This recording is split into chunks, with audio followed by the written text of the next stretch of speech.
ஸ்ரீமத் ராமாயணம் அயோத்தியா காண்டம் சர்க்கம் 19 ஸ்லோகம் 26. அனுபஷ்ய யதா பூர்வே பிரதிபஷ்ய ததா பரே சஸ்யமிவ மர்த்யः பச்யதே சஸ்யமிவ ஆஜாயதே புனः. கட்டோபனிஷத் தந்தை மகன் இருவருக்கும் நடந்த உரையாடலில் ஆரம்பிக்கிறது. தந்தையானவர் பாலே தராத, உடல் வற்றிப்போன, நீர் குடிக்காத, புல்லை கூட உண்ண முடியாத பசுக்களை தானமாக அளித்து விஸ்வஜித் உலகை ஆளக்கூடிய தன்மை தனக்கு வர யாகம் செய்கின்றார். பார்த்த மகனுக்கு சிறியவன்தான், புரியவில்லை. இது எந்த வகையில் சேர்த்தி தானத்தில் வேண்டாதவற்றை கொடுப்பது? மகன் தந்தையின் அருகே போய் கேட்கிறான்.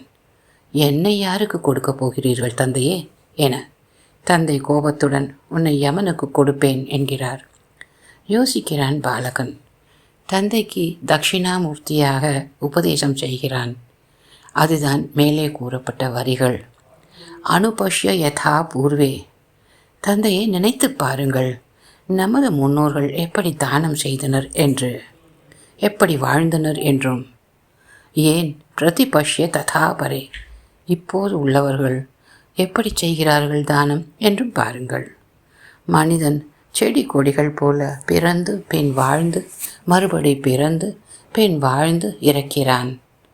ஆனால் வார்த்தைகள் இறப்பதில்லை, வாக்குகள் அழிவதில்லை. வாழ்க்கை அர்த்தம் உள்ளது, சிறிது காலமே நீடித்தாலும் என குழந்தை உபதேசம் செய்கிறான். அதே நிலைமைதான் ராமனுக்கு. வால்மீகி கண்களில் கண்ணீருடன் தான் எழுதியிருத்தல் வேண்டும் இந்த வரிகளை. ஆனால் ராமன் திட சித்தம் உள்ளவன். கவியின் வரிகள் இதோ. நிலைமையை புரிந்து தெளிந்தான் ராமன். பரதா பாலயேத் ராஜ்யம் சுஷ்ரூஷேச்ச பிதுஹு யதா. தந்தைக்கு அன்புடன் எவ்வாறு பணிவிடை செய்வானோ பரதன், அதுபோல் பிதுஹு சுஷ்ரூஷேச்ச, அவ்வாறே ராஜ்யத்தையும் பிரஜைகளை தந்தைக்கு மேல் சேவகனாய், அதே நேரத்தில் அவர்களுக்கு தந்தையாகவே உருமாறி பாலையேத், அன்புடன் பாதுகாத்தல் வேண்டும் என இனிமையுடன் கூறுகிறான் கைகேயிடம். ததா பவத்யா கர்த்தவ்யம் சஹி தர்மஹா சனாதனஹா. கைகேயை நோக்கி, தாங்களும் ததா பவத்யா கர்த்தவ்யம், ஒரு விஷயத்தை மறக்காமல் செய்தல் வேண்டும். பரதன் சிறியவன். அவன் நமது சனாதன தர்மத்தை பாதுகாக்க தாங்கள் தான் துணையாக நிற்றல் வேண்டும். வாழ்க்கையின் லட்சியங்கள் 4 தான்: தர்ம, அர்த்த, காம, மோட்சம்.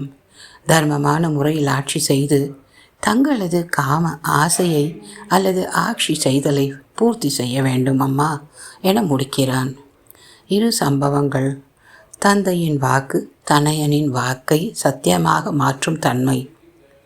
2ஐயும் ஒப்பிட்டு பார்க்க உங்கள் கற்பனைக்கே விட்டுவிடுகிறேன். குருஜி பட்டம்மாவிற்கு நமஸ்காரம். குருஜி வேதாந்தத்திற்கு நமஸ்காரம். பிரியமுடன் சந்திரா.